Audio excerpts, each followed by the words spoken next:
ప్రార్థించుము. ప్రేమగల తండ్రి, కృపగల దేవ, దైవ వాక్కులోనికి మేము ప్రయాణిస్తూ ఉండగా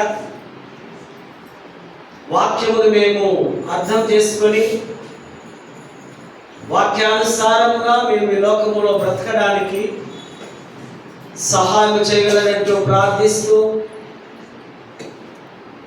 మరొకసారి నాయన ఈ ధర్మశాస్త్రపు వెలుగులో, ఈ దైవ ఆరాధనలో భయముతో భక్తితో మా ప్రయాణం కొనసాగుతూ ఉండగా మీ పరిశుద్ధాత్మ నడిపింపును మాకు అనుగ్రహిస్తూ సులభమైన రీతిలో దేవుని అర్థం చేసుకునే ఆ ధన్యతను భాగ్యాన్ని మాకు అనుగ్రహించగలనంటూ క్రీస్తు నామము నా వేడుకొంచున్నాము తండ్రి. ఆమేన్. దయచేసి కూర్చుందాం.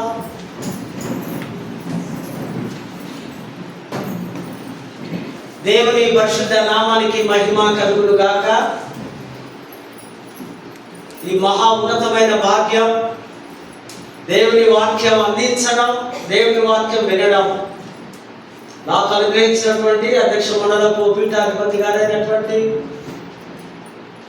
Most reverend doctor professor Logan Mark తండ్రి గారికి, అధ్యక్ష మండలపు vice chairman reverend doctor T Bhaskar Roy గారికి,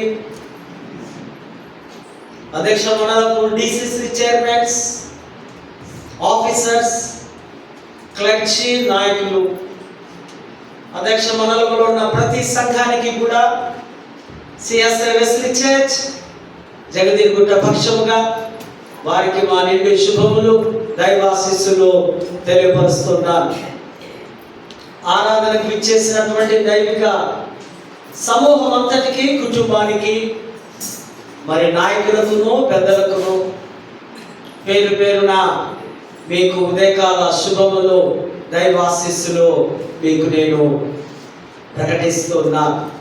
మహాదేవుడి కృప మరొక పరిశుద్ధ వారంలో మనమందరము చేరి ఏక మనస్సు గలవారమై, ఏక ప్రేమ గలవారమై మహాదేవుని గణపరచడం, ఆరాధించడం, స్తుతించడం, ఆయనతో కలిసి ప్రయాణించడం ఇదెంతో దీవెనకరం, ఆశీర్వాదకరం.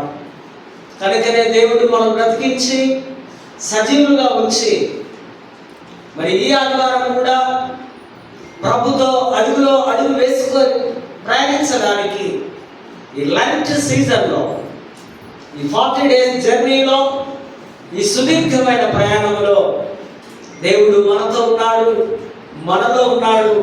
కనుకనే మనం యొక్క లైట్ దినాలను అనుసరిస్తూ, ఆచరిస్తూ, పాటిస్తూ ముందుకు కొనసాగుతున్నాం. క్రీస్తునందు ప్రేమైనటువంటి పరిశుద్ధ దైవిక సంగమం, ఈ దినం చాలా ప్రత్యేకమైనటువంటి థీమ్, అంశం మన పెద్దలు మనకు అనుగ్రహించున్నారు. ఒకరి భారము ఒకరు భరించుకొనుటకై పిలుపు. Call to shoulder each others burdens. ఈ పిలుపు ఒక అద్భుతం.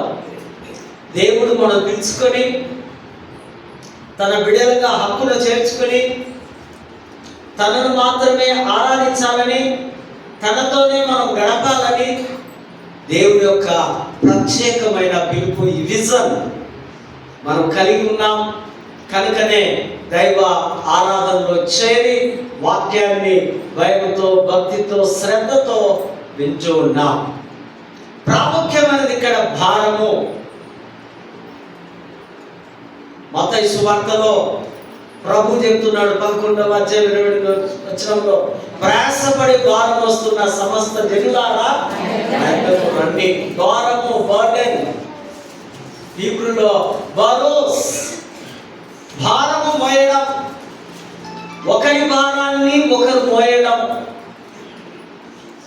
సంఘ భారాన్ని సంఘ నాయకులు, సంఘ పెద్దలు, సంఘ గురువులు మోయడం. ఒక విద్యార్థి భారాన్ని టీచర్స్ మోయడం, ఒక రోగి భారాన్ని డాక్టర్స్ మోయడం, ఒక అవసరతలో అక్కడున్న వారికి అక్కర్లు తీర్చేవారు, ఒక బలహీనుని బలవంతుడు మోయడం, ఒకరి భారములు ఒకరు. క్రైస్తవ సమాజంలో, క్రీస్తు యొక్క ఆ సమూహములో మనము ఇతరుల భారములు మోయవలసినదే. కనుకనే ఇక్కడ చాలా క్లారిటీగా ఒకరి భారం ఒకరు భరించుటకై మనకు పిలుపు వచ్చింది. మన సొంత భారాలు వేసుకోవడం కాదు. తండ్రి తన కుటుంబాన్ని భారంతో ఆయన మోస్తూ ఉంటాడు రోజు. తల్లి తన కుటుంబాన్ని భారంతో రోజు మోస్తూ ఉంటుంది. అది పెద్ద విశేషం కాదు. విశేషం ఏంటంటే, ప్రత్యేకత ఏంటంటే, నీ పొరుగు వారిని, నీ సంఘం వారిని, నీకు తెలిసిన అనాథలను, దిక్కులేని వారిని, వారి భారమును మోయాలి, వారి కష్టాన్ని మోయాలి, వారి సమస్యలను మోయాలి, వారి ఇబ్బందులను మోయాలి. వారికి ఏదైనా ఇంకేదైనా ఉంటే వారిని ప్రేమతో చేసుకొని మోయాలని టైటిల్ మనకు ఇస్తున్నారు. మానవ జీవితం భారభరితమైనటువంటి జీవితం. ఒకరి సహాయము, ఒకరు లేకుండా మనం ముందుకు నడవలేము.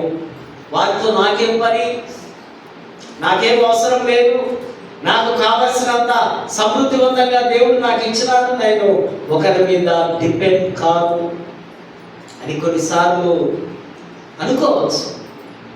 కానీ తప్పక ప్రతి వ్యక్తితో, ప్రతి మనుషులతో మనకు అవసరతలు ఉంటాయి. కనుకనే మనము పొరుగు వారిని ప్రేమిస్తూ వారిని మనం భారాన్ని మోయాలని దేవుడి వాక్యం సెలవిస్తుంది. ఇది పవిత్రమైన ఆదేశం. దీన్ని తప్పనిసరిగా పాటించాలి. దేవుడి మాటలు ఏదో నీవు నేను గుడి బయట మాట్లాడుకున్న మాటలు కావు. దేవుడే ఇస్తున్నాడు కనుక ఇట్స్ ఏ కమిషన్. ఇది ఒక ఆజ్ఞ. తప్పక మనము పాటించాలని లేఖన భాగాలు సెలవిస్తున్నాయి. ఈ పిలుపు మన ఇష్టానుసారం కాదు. దేవుడు మనం పిలుచుకున్నాడు, దేవుడు మనం ఎన్నుకున్నాడు, దేవుడు మనం ఏర్పరచుకున్నాడు, దేవుడు కృపలో మనం ముద్రించబడ్డాం. కనుకనే యేసును ఆరాధిస్తున్నాం. యేసుతో మనము ప్రయాణము కొనసాగుతుంది. భారము మరియు బాధ్యత. భారం మోసిన వాడు బాధ్యత కూడా తీసుకుంటాడు. భారం మోస్తున్నాడు. ఇప్పుడు మన పిల్లల భారం మోస్తే వాళ్ళ పిల్లల యొక్క బాధ్యత మనము తీసుకోవాలి. ఏం చదువుతున్నారు, వారు ఎక్కడ తిరుగుతున్నారు, వారు ఏ వయసులో ఏ విధంగా వారిని పెంచాలి,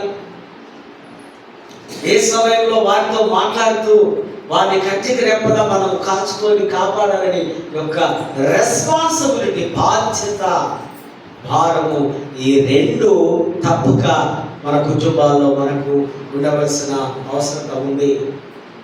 ఎన్ని భారాలు ఉన్నాయి? పాప భారం, శాప భారం, రక్షణ భారం. పాప భారాన్ని మనం ఎక్కడ చూస్తాం? మొదటిగా ఏదేది తోటలో చక్కగా నీకు నచ్చిన పండు, నీకు నచ్చిన జంతువులు కోసుకొని తిందిరా బాబు అంటే ఆదాము అవ్వ. అంతకుముందు వారు పాపులు కాదు. ఆదామును దేవుడు తన పోలికలో, తన స్వరూపంలో అచ్చము దేవులాగానే తయారు చేస్తే, ఎప్పుడైతే ఆయన పండు తిని పాపంలో పడ్డాడో ఎవరి పోలికలు వచ్చినాయి? నీ పోలికలా? దయ్యపు పోలికలు వచ్చినాయి. సాక్షాత్తు సైతాన్లాగా ఆయన మారిపోవడం. అప్పుడే పాప భారము. ఆ ఏదైనా తోటలో ఆ యొక్క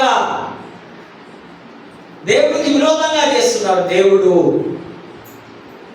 ఆ నేలనంతటిని, ఆదామును బట్టి నేల శపించబడింది అని రాయబడింది. ఆ నేలలో ఏమున్నాయి? గచ్చ పొదలు, ముళ్ళు, ఇంకా ఆ భూమి అంతా చెడిపోయినట్టుగా, వ్యర్థమైనట్టుగా. ఈ గచ్చ పొదలు, ముళ్ళు అంటే శ్రమ, బాధ, రోగము, కష్టము. ఏదైనా తోటలో స్టార్ట్ అయిన ముళ్ళు కల్వరి కొండలో యేసయ్య తల మీదకి వచ్చింది ముళ్ళ కిరీటం.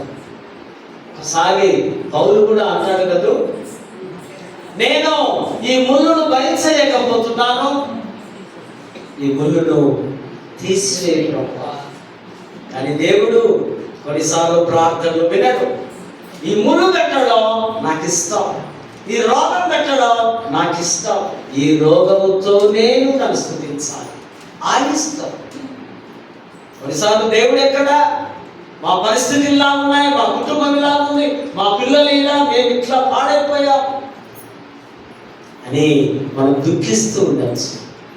కానీ దేవుడు ఎక్కడ అంటే, దేవుడు చూస్తున్న దేవుడు, దేవుడు వింటున్న దేవుడు.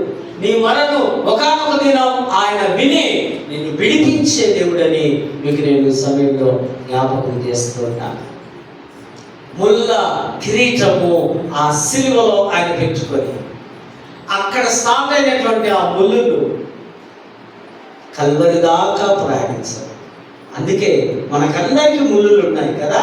ముళ్ళులు అంటే రోగాలు, శ్రమలు, ఇబ్బందులు, కష్టాలు, స్ట్రెస్, రకరకాలైనటువంటి ముళ్ళు. ముళ్ళు లేని వ్యక్తి ఇక్కడ ఏ ఒక్కరు కనపడరు, చిన్నపిల్లలు తప్ప.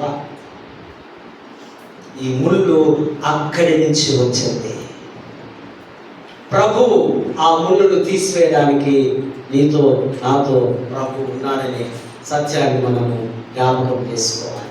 బారోస్, ఈ భారము, పాప భారము నుంచి శాప భారము ఏదైతే ఉంటుందో రక్షణ భారము. యేసు ప్రభు రక్షించడానికి, నిన్ను కాపాడడానికి, మనందరి పాపాలు ఆయన వీపు మీద వేసుకొని నీకు రక్షణ ఇస్తున్నాను ప్రియకుమారుడా. ఈ రక్షణ భారాన్ని నీకు నేను అప్పచెప్తున్నాను, నీవు ఈ భారాన్ని మోయాలి.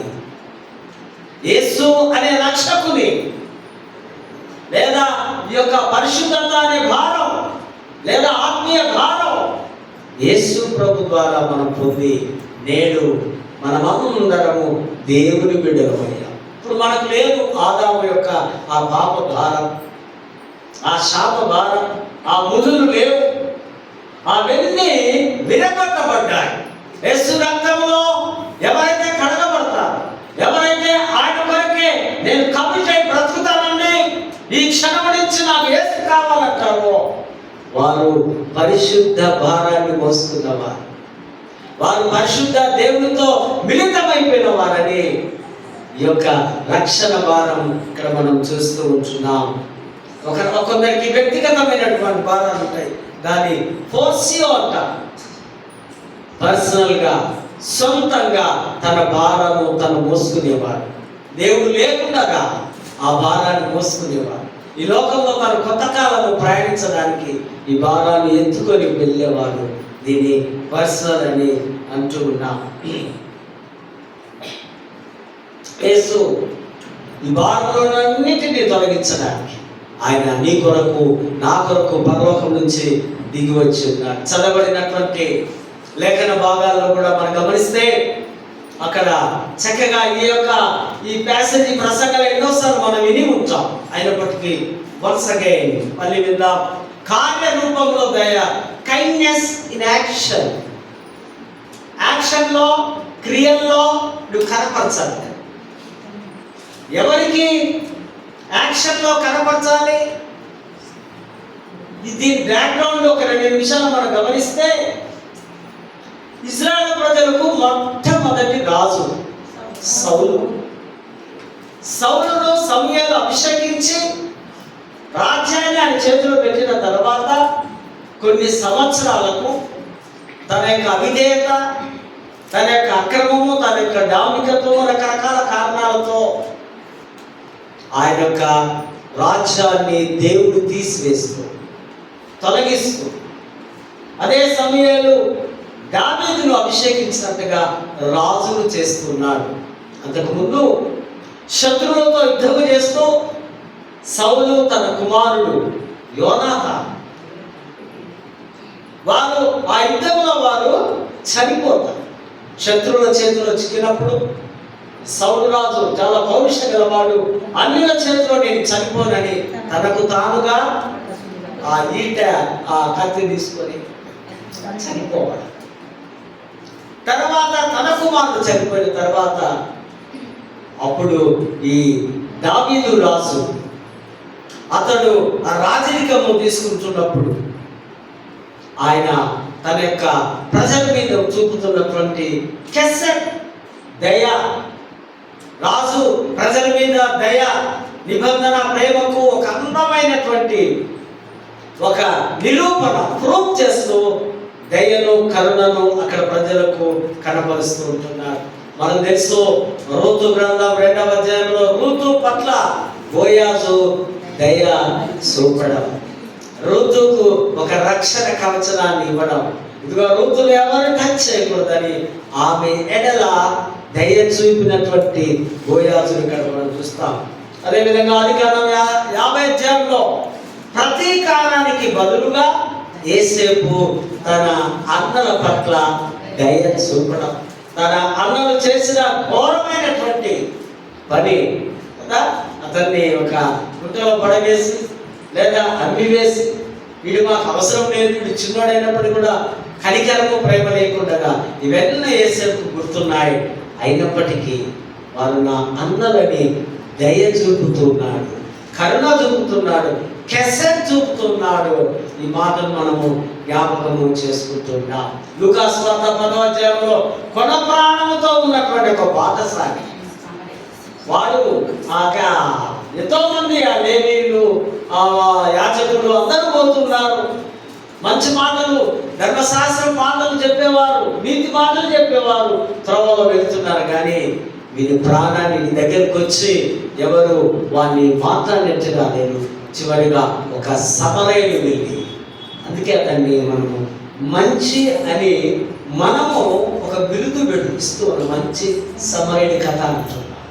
సో ఆ సమరయుడు అతని మీద చూపుతున్నటువంటి కరుణ, దయ, ఈ పొరుగు వారి ఎడల లేదా ఒకరి భారం ఒకరు భరించుకోవడము ఈ యొక్క ఆ మాటల్లో మనము చూస్తూ ఉంటున్నాం. మరి చివరిగా లూకా సువార్త 8వ అధ్యాయంలో ఎన్నో సంవత్సరాల నుంచి బహిష్కరించబడిన ఒక స్త్రీ, రక్తస్రావము చేత ఉన్నటువంటి స్త్రీ మీద యేసు ప్రభు దయ, కనికరం చూపి తన వస్త్రాన్ని తాకడానికి అవకాశం ఇచ్చి తన వస్త్రంలో ఉన్న స్వస్థత అనే మహిమను ఆమె దగ్గరికి పాస్ అయిపోయినప్పుడు కరెంట్ ఏ విధంగా షార్ట్ కొడుతుందో ఆ విధంగా ఆ స్త్రీ స్వస్థత పరిచినట్టుగా, అంటే అనేకుల మీద దయ చూపించే విధంగా మనము ఎదుటి వారికి మన హృదయంలో దయ, కరుణ మాత్రమే ఉండాలి. కానీ తేలులాగా, నాలుగు పాములాగా విషము పెంచుకోవడానికి క్రైస్తవ బిడ్డలకు వీలు లేదు. హల్లెలూయా, హల్లెలూయా. అందరూ క్రైస్తవ అనగానే మీకు తెలుసా, అన్యులు బయట వారు మంచి దాతృత్వం కలిగిన వారండి, మంచి చారిటీ వారికి ఉంది, మంచి విజన్ ఉంది, వారికి మంచి సర్వీస్ చేస్తున్నారు.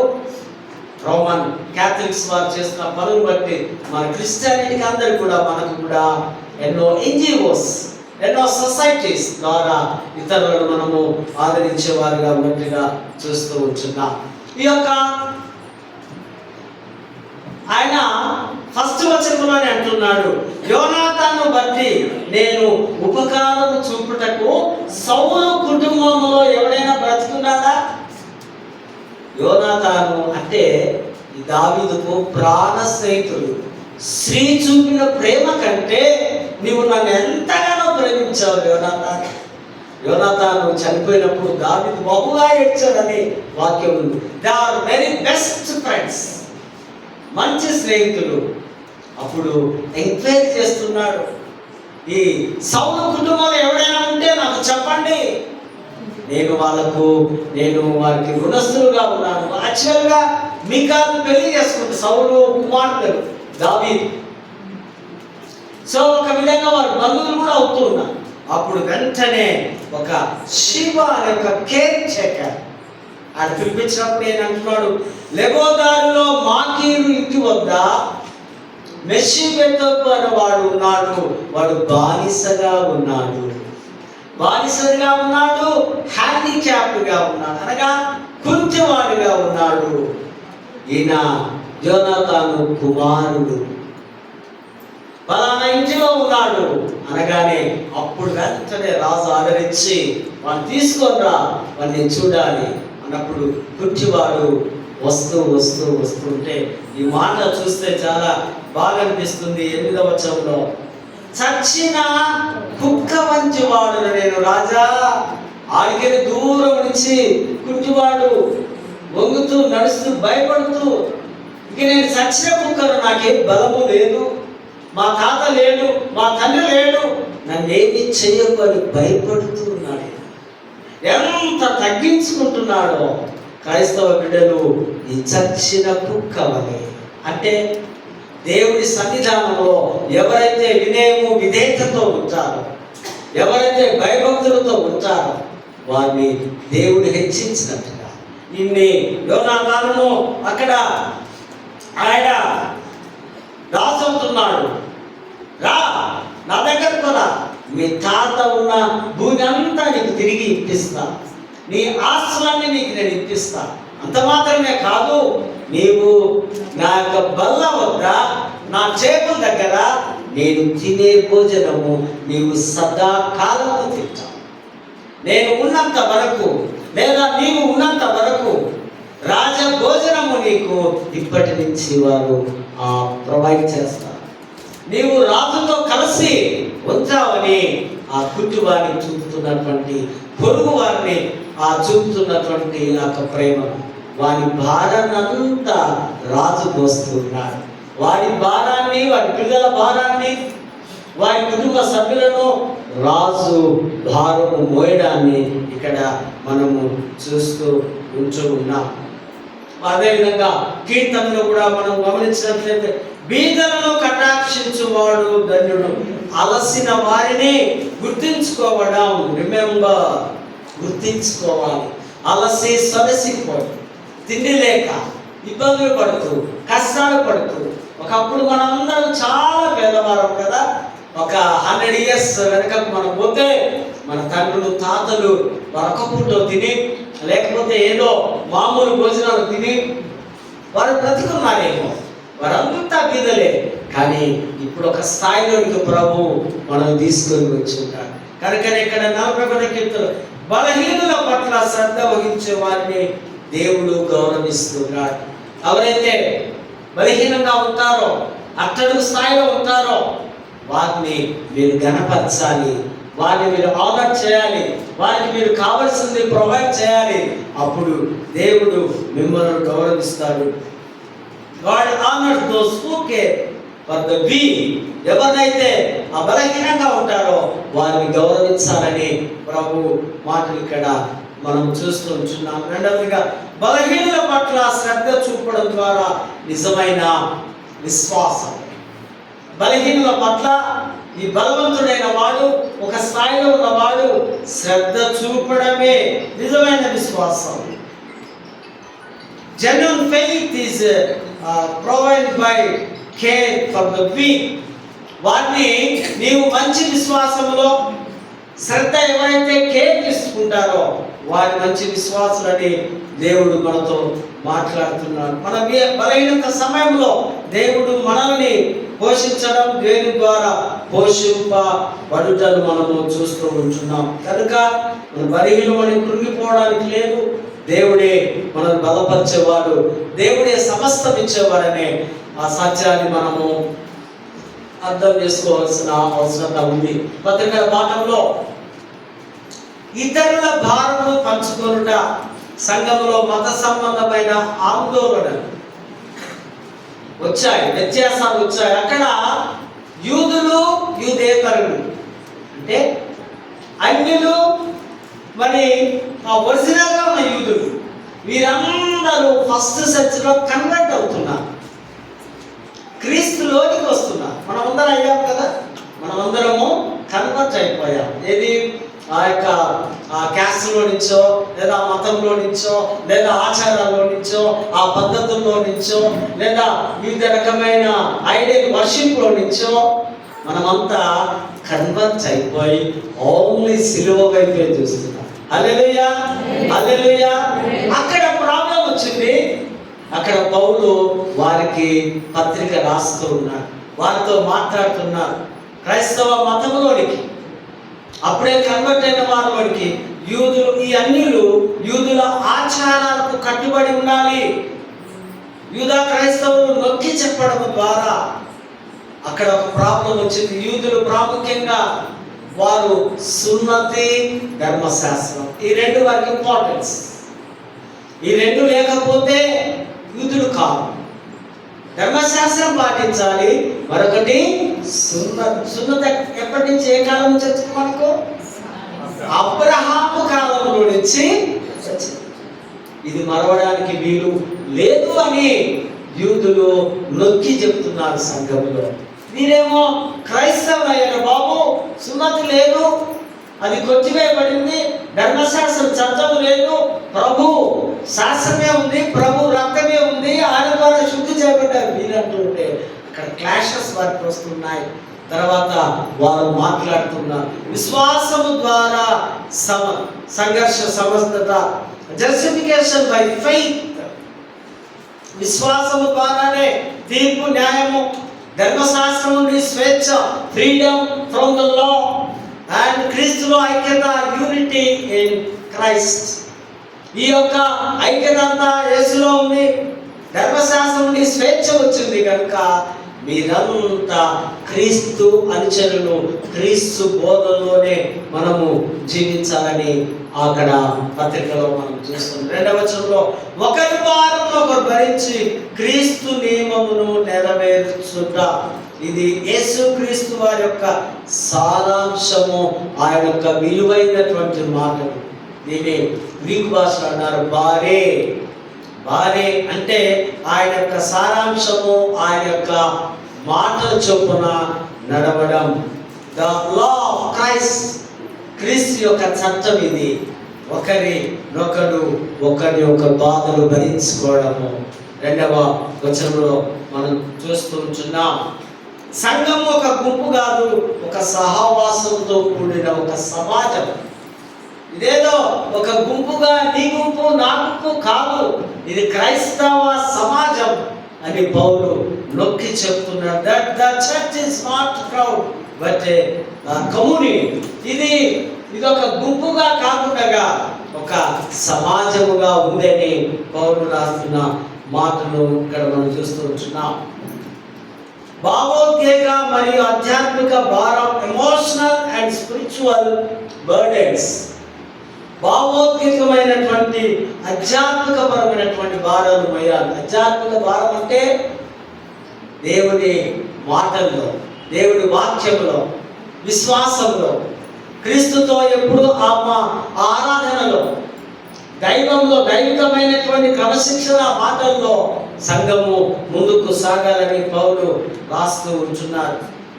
దుఃఖము, వేదన, కష్టాలు ఒకవైపు ఉన్న ఆధ్యాత్మికముగా దేవుని వైపు గురి చూస్తూ ముందుకు సాగాలని చెబుతున్నాడు. 2వది పాప భారాలు మరియు నైతిక వైఫల్యం, burdens of sin and moral failures. పాపంలో పడిపోయిన వారిని పునరుద్ధరించడం. ఎవరైతే సంఘములో దేవునికి దూరంగా ఉంటారో, శాపంలో పాపంలో పడి ఉంటారో, వారిని తిరిగి దేవుని వైపుకు తీసుకొని రావడమే ఇదో ఒకరి పట్ల ఒకరికి భారం, ఒకరిని ఒకరు ప్రేమించడం. సో కొన్నిసార్లు మనము ఈ లోకంలో పాపంలో శాపంలో పడిపోయే అవకాశాలు వస్తాయి.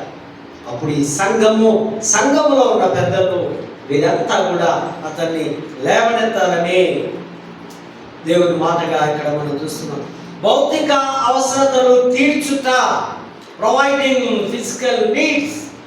ఏ అవసరతలు ఉన్నాయో, ఏ కుటుంబంలో ఏ అక్కర్లు ఉన్నాయో అవన్నీ తెలుసుకొని తప్పక మనం వారి ఎడల ఆ భారమును పంచుకోవాలి అని.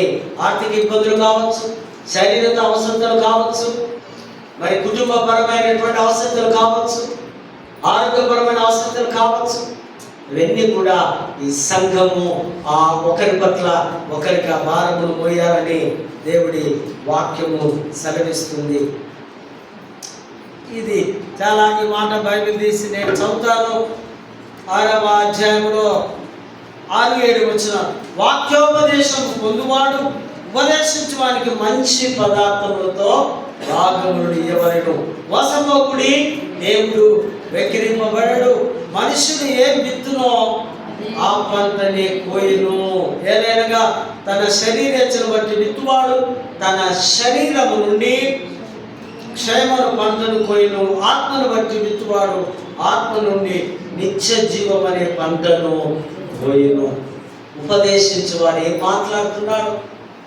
ఏ చక్కటి ఆ రక్షణ అనే విత్తనాలు విత్తుతూ ఉన్నాడా? దేవుని వాక్యములో ఈ మధురమైనటువంటి దైవ సందేశాన్ని విత్తుతే అది ఆధ్యాత్మికమైనటువంటి పంటను నీవు కోస్తావు. నీ బిడ్డలకు అవి నేర్పిస్తే ఈ యొక్క ఏది విత్తి ఏది నేర్చుకుంటారు. వాక్యోపదేశం పొందువాడు మంచి పదార్థములతో ఉపదేశించే వారికి, అంటే మంచి భోజనాలు పెట్టడం అని కాదు ఇక్కడ అర్థం. ఒకరు ఇక్కడే ప్రసంగం చేసిందట, ఇదిగో ఇంట్లో ఉంది కదా, మేము వాక్యం చెప్తున్నాం, మీరు మాకు మంచి అన్ని ఇవ్వాలి అన్నారట. మంచి అంటే దేవుడి వాక్యం.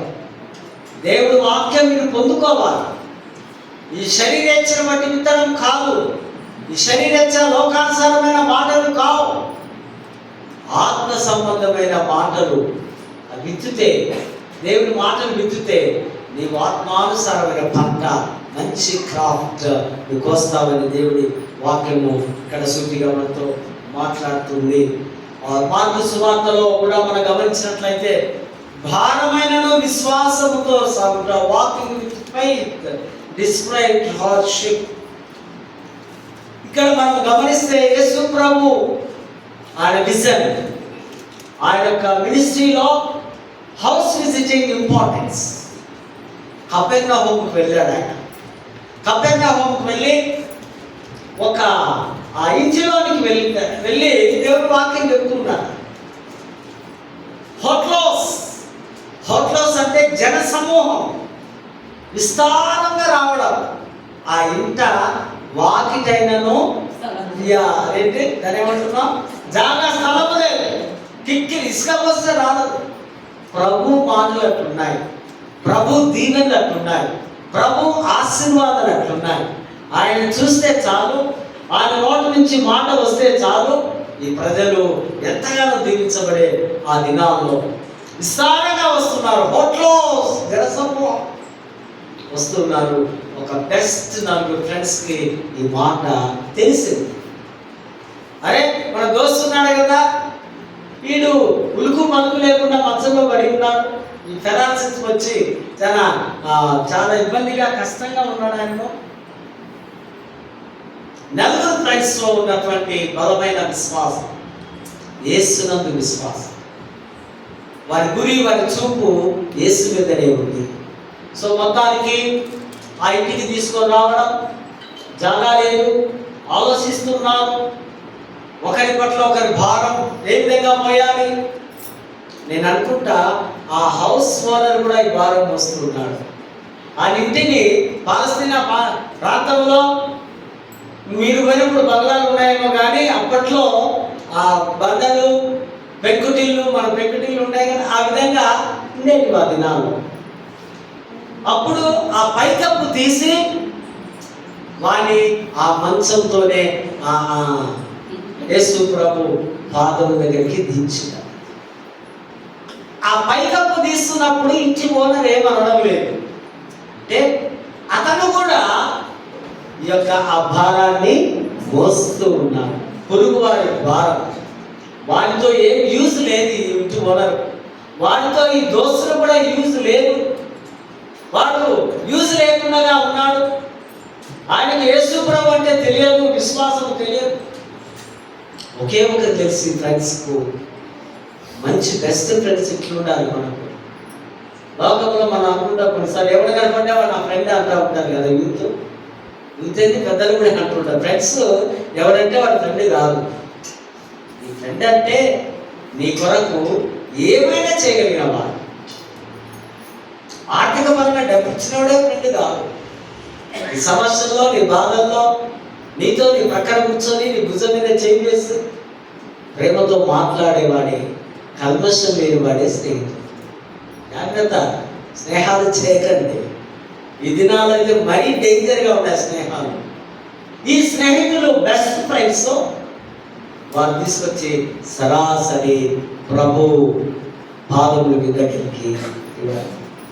వెంటనే యేసు ప్రభు ఒక రోగి ఇచ్చినప్పుడు డాక్టర్ ఏం చేయాలి? స్వస్థత ఇవ్వాలి కదా, ట్రీట్మెంట్ చేయాలి. కానీ ఇక్కడ అది జరగలేదు. ఏం జరిగింది మరి? యేసు ప్రభు అంటున్నాడు, ఓ నా కుమారుడా, నీ పాపములు క్షమించబడ్డాయి. వచ్చింది దేని కొరకు?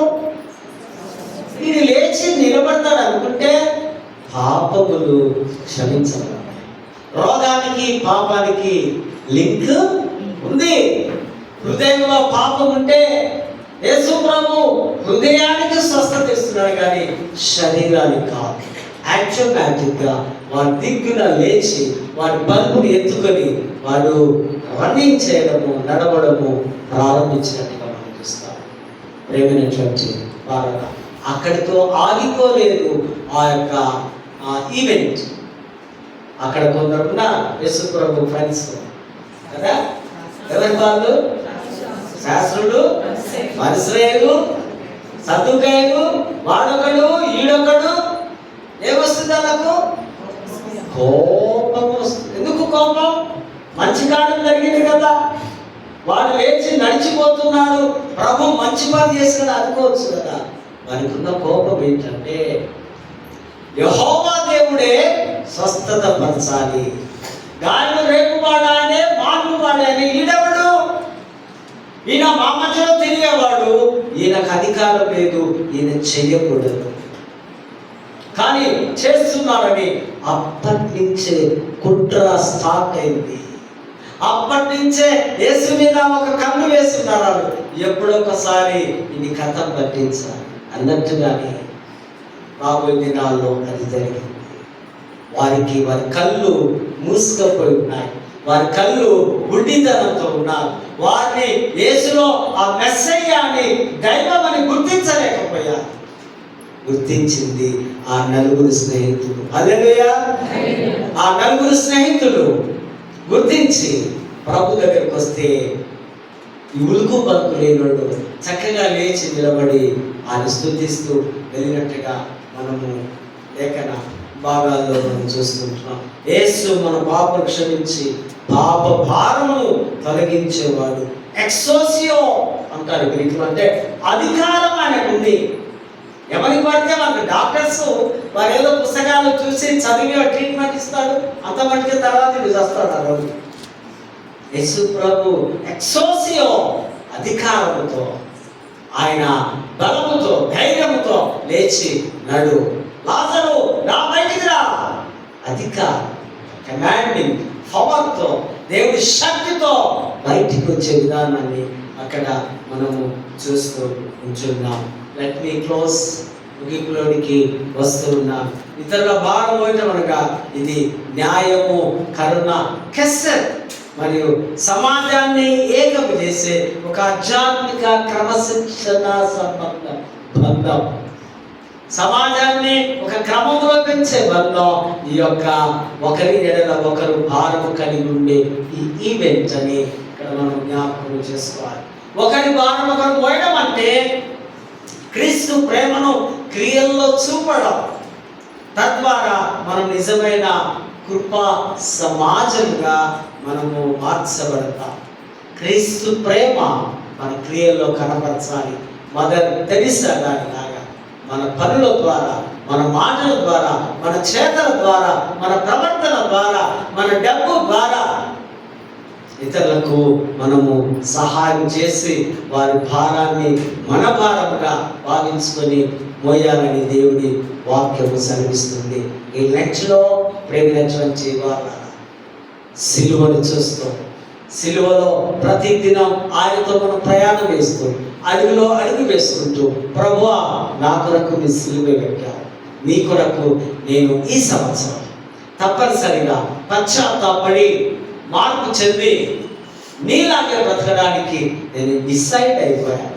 కమిట్ అయిపోయానని ప్రార్థన చేసుకొని ప్రతిదిన ప్రార్థనలో ఈ యొక్క ఫాస్టింగ్లో పాల్గొంటే దేవుడు మిమ్మల్ని ఎంతగానో దీవిస్తారు. అటువంటి ఒక కృప పరిశుద్ధాత్మ నడిపింపు దైవాశీస్సులు దేవుడు మనకందరికీ అనుగ్రహించుగాక. ఆమేన్. దయగల తండ్రి, ప్రేమగల దేవానికి వందనాలు. కొన్ని నిమిషాలు దేవుని వాక్యాన్ని విన్నాం, అర్థం చేసుకున్నాం. మరొకసారి మేమందరము ఒకరి భారం ఒకరు భరించుకొని మోసుకొని సిలువను మోయడానికి సహాయం చేస్తూ చేరవచ్చిన పిల్లలందరూ దీవించగలరు.